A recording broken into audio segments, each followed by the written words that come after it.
मोदी सरकार के तीनों कृषि कानूनों को लेकर लगभग एक साल से किसानों का हल्ला बोल तेज था, लेकिन सरकार अपने फैसले से टस से मस होने को तैयार नहीं थी। मगर अचानक पीएम मोदी ने कानूनों को वापस लेने का ऐलान कर दिया।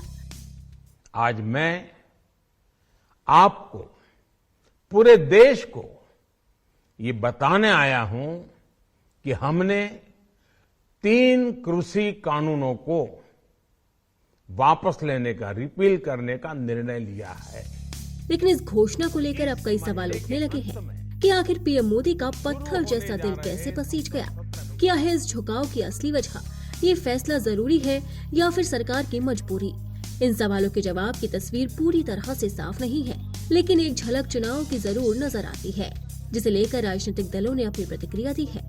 मैं कह चुकी हूँ कि ये बहुत ही स्पष्ट है कि जो चुनाव की परिस्थितियां हैं उनको देखते हुए आज ये निर्णय लिया गया। हमारी पार्टी की केंद्र की सरकार से ये भी पुरजोर मांग है कि इस आंदोलन के दौरान जो किसान शहीद हो गए हैं, तो केंद्र की सरकार उनको उचित आर्थिक मदद दे और उनके परिवार में से एक सदस्य को सरकारी नौकरी जरूर दे। ये भी हमारी पार्टी की केंद्र की सरकार से मांग है। जब उन्होंने 3 कृषि कानून वापस ले लिए तो इसको भी इनको इस मांग को भी, हमारी पार्टी की इस मांग को भी स्वीकार कर लेना चाहिए। अब जहां विपक्षी दल मोदी सरकार को आड़े हाथों ले रहे हैं, तो वहीं आपको बता दें कि उत्तर प्रदेश, पंजाब और उत्तराखंड समेत देश के 5 राज्यों में इस बार विधानसभा के चुनाव होने जा रहे हैं। ऐसे में कृषि कानूनों के विरोध में चल रहे किसान आंदोलन से अगले साल फरवरी में होने वाले विधानसभा चुनाव में बीजेपी के लिए चिंता बढ़ गई थी। चुनावी राज्य उत्तर प्रदेश, पंजाब और उत्तराखंड में बीजेपी के लिए किसान आंदोलन एक बड़ी चुनौती बन गया था। पंजाब में अकाली दल कृषि कानून के चलते ही बीजेपी से गठबंधन तोड़कर अलग हो गई थी।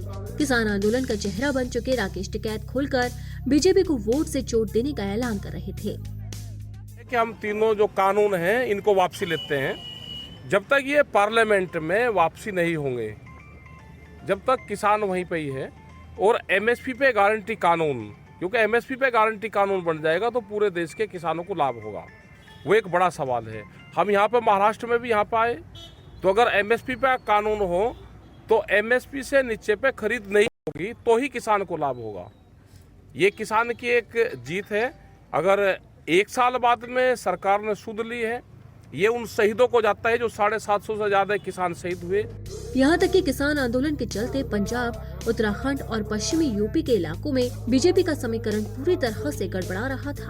इसलिए किसानों की नाराजगी को दूर करने के लिए बीजेपी और मोदी सरकार ने तमाम जतन किए, लेकिन वो सफल नहीं हो रहे थे। वहीं अब बीजेपी के सामने बस एक ही रास्ता बचा था कि वो कृषि कानूनों को वापस ले ले।